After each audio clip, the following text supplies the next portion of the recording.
gudoomiyihii gobolka Hiiraan Yuusuf Hagar Dabageed oo xilka qaadista lagu sameeyay ka hor yimid isla markaana xiisad xooggan ay ka dhalatay xilka qaadista lagu sameeyay oo ilaa iyo hadda ay ka taagan tahay gobolka Hiiraan oo shir jiraayid ku qabtay magaalada Beledweyne ee xarunta gobolka Hiiraan ayaa waxa uu sheegay inay soo weerareen ciidamo iskugu jira Ajaanibi Soomaali isla markaana uu ka badbaaday isku daydil oo markii saddexaad ah sida uu sheegay Yuusuf Hagar Dabageed waxa uu baaq u diray madaxda dawladda Soomaaliya iyo beesha caalamka waxa uu sheegay inay soo fargeliyaan dhibaatooyinka ka jira gobolka Hiiraan isagoo sheegay in dhibaatooyinka ka jira gobolka Hiiraan uu ka dambeeyo madaxweyne Waare sida uu hadalka u dhigay gudoomiye Yuusuf Dabageed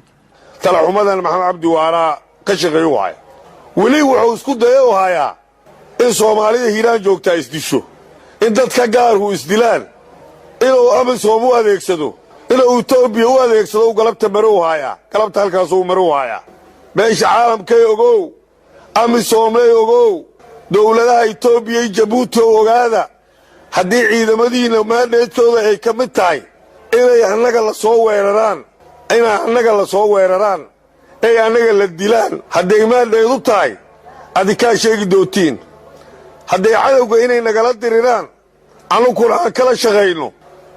alqaacidadana ay goobaan maadheedkoodu ahayna maadheedkaas waa la bedelo waxa loo bedelay in Yuusuf Dabageed iyo gurigooda degan yahay lagu weeraro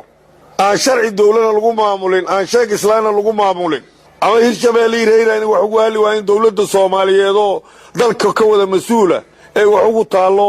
ay soo faragelido ani saasan xal u arkay uma arkaa in Amisom iyo Itoobiya iyo la isku soo weeraro la isku shirqoolo la isku handado habeen markasta inta soo jeer isku day dil iyo shirqool iyo mareeg iyo umada in la sii dhibaateeyo oo intii hore looga dilay inaan ay laga sii dilo Maxamed Cabdi Waare lama galay u fadhiyo oo ka shaqeeyo dhibaato ma ogiyo oo san wanaagna oo ku soo kordhin gobolkan qof qaada karta iyo qof yeelaysa ma jirto anagana dhimashadayna ilaahay ha xukumay Maxamed Cabdi Waare ma xukuyo qof kale lama xukumo taangini waqtaana ma xukuyo taangina anaga lagu argagaxi karo